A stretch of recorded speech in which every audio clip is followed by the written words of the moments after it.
নমস্কার, Shampa special in cooking এ সবাইকে স্বাগত জানিয়ে আবারও একটা নতুন রেসিপি ভিডিও শুরু করছি। মাশরুম দেখাই যাচ্ছে, আর সেই মাশরুম দিয়ে আজকে বানাবো মাশরুম কারি রেসিপি, যেটা খুব সিম্পল আর ইজি, খেতেও কিন্তু দারুণ টেস্টি। ভাত রুটি সবকিছুর সঙ্গেই কিন্তু এই রেসিপিটা বেশ লাগে, আর এই খাবারটা পুষ্টিকরও বটে।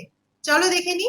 বাজার থেকে আনা মাশরুম গুলো বেশ নোংরা আর স্লিপারি ধরনের হয়, কালো কালো নোংরা থাকে। তো আমি কি করি, একটুখানি গরম জল করে নিয়ে এটাকে 1 মিনিট মতো ভিজিয়ে রেখে ভালো করে কচলে পরিষ্কার করে ধুয়ে নিই, তাহলে একদম সুন্দর পরিষ্কার হয়ে যায়, কোনো গন্ধও থাকে না। তো মাশরুম বানানোর জন্য তো পেঁয়াজ রসুন আদা এগুলো লাগবে। তো সেগুলো আমি ছাড়িয়ে নিই প্রথমে, তারপর সেগুলোকে ভালো করে কুচিয়ে নেব। তো এখানে আমি 2 প্যাকেট মাশরুমের জন্য বড় সাইজের 2টো পেঁয়াজকে ভালো করে কুচি করে নেব, সাথে সাথে রসুন আদা ভালো করে ছাড়িয়ে নেব।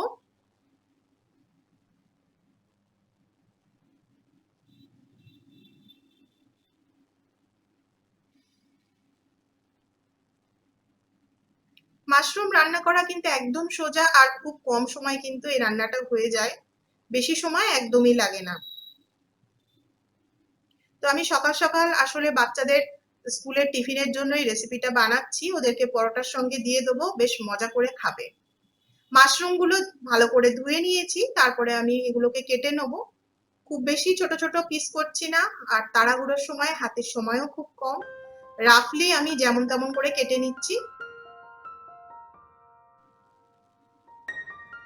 মশলাটা ভালো করে যদি কষানো হয়ে যায় তাহলে কিন্তু মাশরুম হতে একদম সময় লাগে না, কারণ ভীষণ নরম হয় মাশরুম।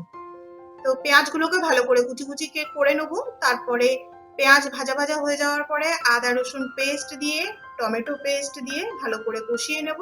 আর তার সাথে যোগ করব রেগুলার কিছু মশলা, যেমন জিরে গুঁড়ো, ধনে গুঁড়ো, কাশ্মীরি লঙ্কা গুঁড়ো। আর রান্নাটা আমি পুরো সর্ষের তেলেই করব। আর ফোড়নের জন্য তেজপাতা, জিরে, আর চাইলে শুকনো লঙ্কা দেওয়া যেতে পারে। তো এইভাবে ভালো করে মশলাটা কষিয়ে নেব। আর মাশরুম থেকে প্রচুর জল বেরোবে, সেই জলেই কিন্তু মাশরুমটা সেদ্ধ হবে, আলাদা করে জল দেওয়ার দরকার হয় না। পুরো রান্নাটা হয়ে গেলে উপর থেকে গরম মশলা আর ফ্রেশ ধনেপাতা কুচি ছড়িয়ে দিলে কিন্তু মাশরুম কারি একদম রেডি। রেসিপিটা পুরো দেখতে থাকো, আর কেমন লাগলো রেসিপিটা অবশ্যই কিন্তু আমাকে শেয়ার করো, তাহলে আমার ভালো লাগবে। আর যদি রেসিপিটা তোমাদের ভালো লাগে তাহলে প্লিজ একটা লাইক করে দিও। নতুন বন্ধুরা সাবস্ক্রাইব করে আমার পাশে থেকো। চলো দেখতে থাকি রেসিপিটা।